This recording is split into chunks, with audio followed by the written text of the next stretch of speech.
Bonjour, bonjour et bienvenue pour ce troisième cours sur l'atome, sur l'UA9. On va faire ici des petits exercices qui sont à la page 11. Alors, on a simplement des situations, et pour chacune de ces situations, il va falloir représenter les atomes qui sont présents. Alors, la première situation, c'est de l'eau pure dans un verre. Il faut représenter l'H2O. Alors, comment est-ce qu'on va procéder? C'est simple, on va d'abord regarder la molécule avec laquelle on a travaillé. Il y a d'abord du H, de l'hydrogène, et du O. Et là, on voit qu'il y a un petit 2. Ça veut dire qu'il y a 2 hydrogènes pour un oxygène. Petite astuce, quand on a un élément qui est présent en plus grande quantité que l'autre, on va mettre l'élément en moins grosse quantité au milieu. Par exemple, ici, on a plus de H que de O, ça veut dire qu'on va mettre le O au milieu. Alors ici, c'est ce que je vais faire. Je vais prendre l'oxygène, ici, et je vais le mettre au centre. On va le faire ensemble. Alors ici, je prends l'oxygène. Voilà, par exemple, je vais prendre, je sais pas moi, ce cercle orange. Et cet oxygène, je vais le lier à 2 hydrogènes. Hydrogène que je vais mettre en bleu, par exemple. Voilà. Et j'ai plus qu'à les lier ensemble. Comment je les lie ensemble? C'est très simple, on fait une liaison. Donc voilà, là, par exemple, on a une molécule d'eau. Le truc, c'est qu'il n'y a pas qu'une seule molécule d'eau en général dans un verre d'eau, il y en a tout plein, donc on va venir faire un petit copier-coller, et on va venir en mettre plusieurs. Voilà, je vais faire une molécule d'eau, 2 molécules d'eau, 3 molécules d'eau, 4 molécules d'eau, 5 molécules d'eau, bam, et je vais mettre mon hydrogène. Donc pour chaque molécule d'oxygène, pour chaque atome d'oxygène, plutôt, excusez-moi, je vais venir mettre 2 atomes d'hydrogène, comme ceci. Et je peux les mettre dans n'importe quelle direction. Comme on a un seul oxygène par rapport aux 2 hydrogènes, je viens toujours mettre l'oxygène au milieu. Voilà, comme ceci. On va venir lier ensemble nos atomes. Alors, il faut aussi prendre en considération l'état de la matière.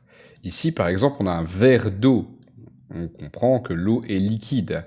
Donc, comme l'eau est liquide, on va essayer de venir coller un peu plus nos atomes. Comme ceci, je vais prendre l'eau qui est ici, je vais venir la mettre là. Et voilà, on a par exemple ici de l'eau qui pourrait très bien se trouver dans un verre. Et c'est du H2, il y a 2 H, O. Et il y a plusieurs molécules. Il faut ensuite faire la légende. Donc ça, c'est un atome d'oxygène, et ça, c'est un atome d'hydrogène. C'est déjà noté, c'est pas très grave. Atome d'oxygène.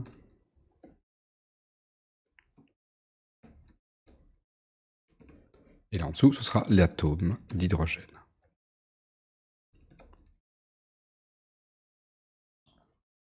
Alors ici, on a affaire à quoi?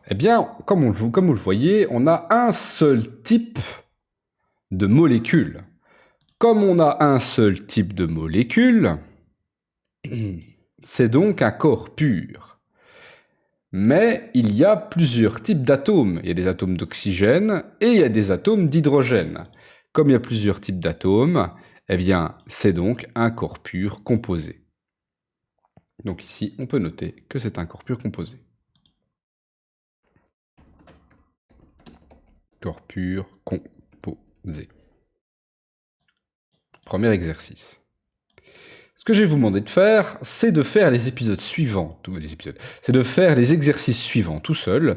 Donc vous faites l'exercice ici et ces 2 exercices là-dessous vous-même. Et ensuite, on va les corriger ensemble. Mettez la vidéo sur pause, faites vos exercices, et ensuite je reviens vers vous.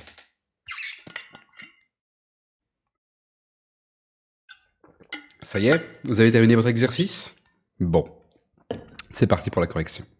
Alors ensuite, il faut de l'eau pure, du sable dans un verre. Alors, de l'eau pure et du sable. On sait déjà que le sable va être au fond, et que l'eau va être au-dessus. Donc, commençons d'abord par l'oxygène. L'oxygène, on a déjà travaillé avec ici précédemment. On va reprendre le même oxygène, voilà. Je vais prendre cet atome-là pour un atome d'oxygène. On va enlever ceci aussi. Allez, hop, oust. Donc ça, ce sera un atome d'oxygène. Ensuite, on a de l'hydrogène. L'hydrogène, on en a ici aussi. On va le reprendre. Voilà. Et enfin, on a du silicium. Donc pour le silicium, on va prendre une nouvelle forme. Je vais prendre un petit carré, peut-être. Un carré vert, voilà. Ça, ce sera mon silicium. Donc, chaque cercle orange, ce sera un atome d'oxygène.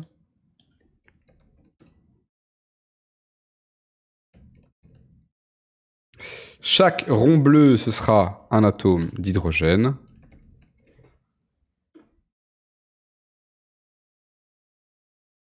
On va mettre un peu l'espace. D'hydrogène, excusez-moi. Et enfin, chaque carré vert, ce sera un atome de silicium. Et on va remettre les formes correctement au bon endroit. Voilà, comme ceci. Alors, premièrement, on va faire le sable qui est au fond. Alors, le sable, c'est du SiO2. Ça veut dire qu'on a un silicium pour 2 oxygènes. Donc, on va mettre celui qui est en moins grande quantité au milieu. Donc, le silicium va finir au milieu. Tac, tac. Et pour chacun de ces siliciums, on va venir mettre 2 oxygènes. Hop, et hop. Et ensuite, on n'a plus qu'à lier les atomes entre eux pour qu'ils forment une molécule. Hop, hop. Donc ça, c'est une première molécule de sable. Il y a un Si et il y a 2 oxygènes, 2 O. Maintenant, il faut copier cette molécule plusieurs fois. Allons-y. Oups. Let's go. Je vais en faire 4. Voilà. Et comme le sable est solide, je vais venir les coller les unes aux autres.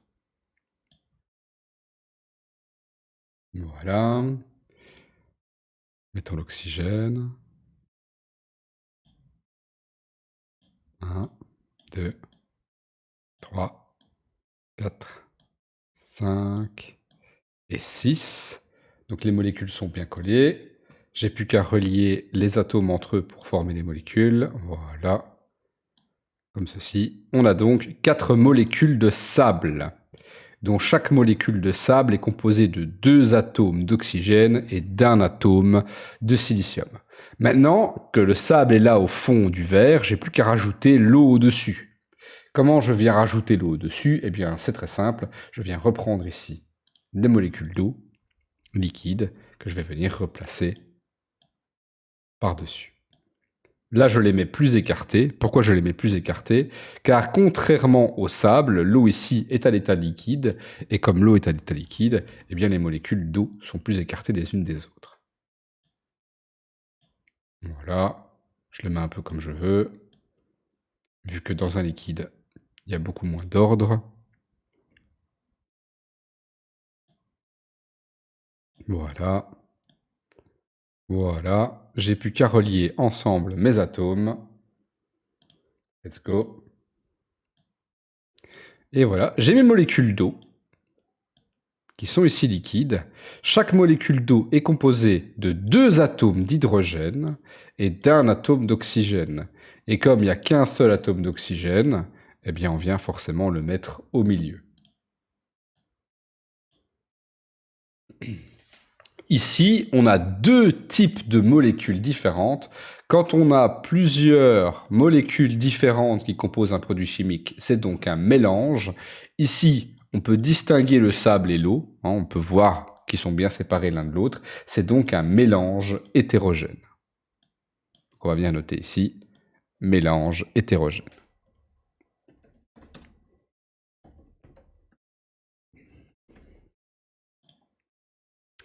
Bien, situation suivante. On a de l'air.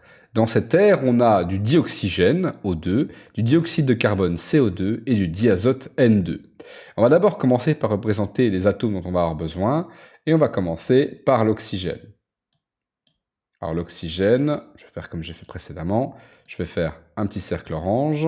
Pour le carbone, je vais faire un cercle noir, par exemple, et pour l'azote, je vais faire un cercle vert. Un cercle vert. Je demandais. Voilà. J'ai plus qu'à légender. Un cercle orange, c'est un atome d'oxygène. Mettre un petit espace. Voilà, je vais monter un petit peu pour gagner un peu de place. Hein. Ensuite, ça, c'est un atome de carbone. J'ai déjà fait, mais soit. Atome de carbone, je le fais avec vous. Comme ça, vous pouvez voir pas à pas comment on le fait. En vert, c'est un atome d'azote. Et hop. Donc un atome d'oxygène, c'est en orange, un atome de carbone, c'est en noir, et un atome d'azote, c'est en vert. Commençons d'abord par représenter un petit peu d'oxygène. Alors ce qu'il faut savoir, c'est que de l'air, c'est gazeux. Comme de l'air, c'est gazeux, les molécules seront extrêmement écartées les unes des autres. Donc le dioxygène, c'est deux oxygènes collés l'un à l'autre. C'est O2. Donc je viens prendre un oxygène et un autre oxygène, et je viens les relier entre eux. Ensuite, je vais mettre un peu de CO2. Alors le CO2, c'est un carbone pour deux oxygènes. Comme on a un carbone pour deux oxygènes, le carbone, je vais venir le mettre au milieu. Donc je vais mettre mon carbone et je vais venir mettre mes deux oxygènes sur les côtés, comme ceci. Et j'ai plus qu'à lier mes atomes entre eux. Donc pour le moment, j'ai du dioxygène, du O2, deux atomes d'oxygène liés entre eux pour former une molécule de dioxygène. J'ai des molécules de CO2, des molécules de dioxyde de carbone, deux atomes d'oxygène liés entre eux, enfin liés sur un atome de carbone pour former du CO2. Tout ça très écarté parce qu'on est dans un gaz, et j'ai plus qu'à rajouter enfin du diazote, qui est deux azotes liés l'un avec l'autre. Je vais en mettre beaucoup plus parce qu'en fait le diazote c'est le composant principal de l'atmosphère, donc je vais en mettre un là et je vais en mettre genre un là-haut peut-être. Voilà, comme ça pour représenter la situation dans l'atmosphère. Peut-être encore plus écarté que ça en fait. Je vais mettre, bon, je vais le mettre carrément sur l'énoncé ici. Voilà.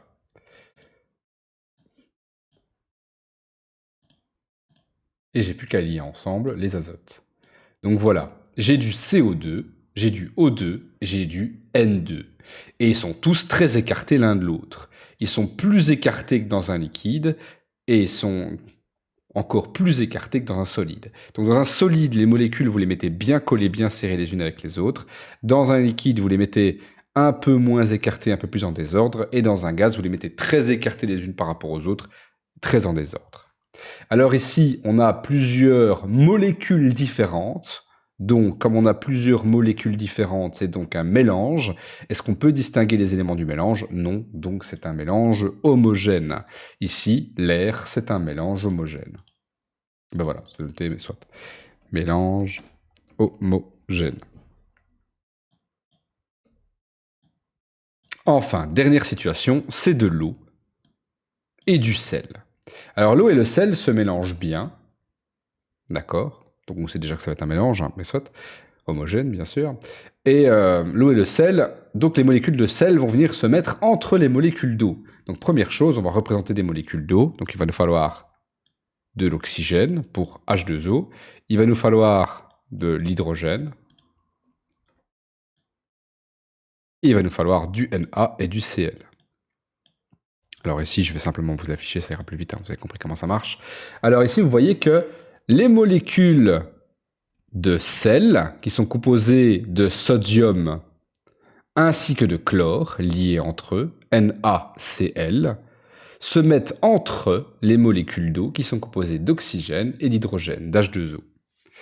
Et on les met comme ça, un peu de façon désordonnée, parce que c'est un liquide.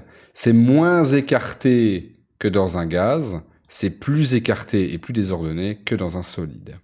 Ici, on a affaire, bien sûr, à un mélange homogène, car les molécules sont bien mélangées les unes par rapport aux autres. J'espère que vous avez bien compris la façon dont faire ces exercices-là. Sinon, n'hésitez pas à poser des questions dans les commentaires. Je vous donne rendez-vous au prochain cours. On verra ensemble un petit peu la taille d'un atome. Allez, Salut!